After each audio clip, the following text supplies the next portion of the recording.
સૌને નમસ્કાર.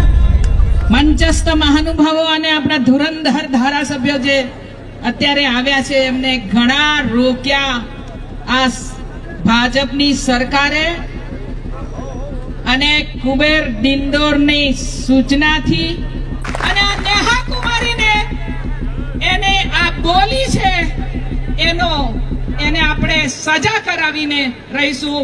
આપણે બધા જ એક થઈને લડીશું. અરે મારી બહેનો વિશે પણ જેમ તેમ બોલી, વકીલો વિશે પણ જેમ તેમ બોલી. આ નેહા કુમારીના સ્વભાવ જ એવો છે, આપણે એને ગુજરાતમાંથી કાઢવાની છે. આ કુબેર ડિંડોર ખબર નહીં આપણે એસસી એસટી ઓબીસી માઇનોરિટીના ટેકામાં આવવો જોઈએ. એની જગ્યાએ એ તાલુકે 10-15 લોકોની રેલીઓ કરાવતો તો જિગ્નેશભાઈ મેવાણીની સામે. આજે કુબેર ડિંડોરને હું કહું છું કે અહીં આવીને જોઈ લે કે આ એ કોણ છે, એ જોઈ લે. આ જિગ્નેશ મેવાણી મારો ભાઈ છે, મારા દીકરા સમાન છે અને એની હાકલ થશે તો અમે જ્યાં કહેશે ત્યાં પહોંચી જઈશું. આ નેહા કુમારી જે બોલી છે એ વાક્યો રિપીટ કરી શકાય એવા નથી.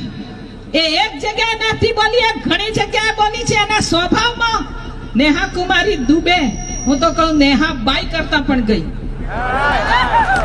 આવી ભાષા બાઈ બોલે ત્યારે આપણું સ્વમાન ઘણાય અને આપણું સ્વમાન ઘવાય. આપણે બાબા સાહેબના નિર્વાણ દિવસે જ્યારે આ વાત કરવા માટે આ ભેગા થયા ત્યારે એમને ત્યાંથી હટાવવામાં કુબેર ડિંડોરે જે 75 લાખ રૂપિયાનો આદિવાસી ઉત્થાનનો માંગણનો પ્રોગ્રામ આ દાહોદ લુણાવાડામાં લાવી બે મેદાનો કબજે કર્યા, 3 કિલોમીટર દૂર આપણને મોકલ્યા, તો તે છતાં આપણને રસ્તે રોક્યા.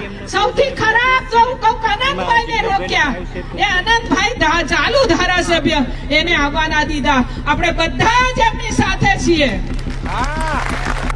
આપણે બધાએ એક થઈને, બધા પાસે બે હાથ છે, મારા ભાઈઓ બધા તડકામાં બેઠા છે, પણ હું બોલીશ જય જય જય જય જય ભીમ. બબ્બે હાથ ઊંચા કરીને કહો જય જય જય જય જય ભીમ, જય જય જય જય જય ભીમ. આપણે બધા એક થઈને લડીશું.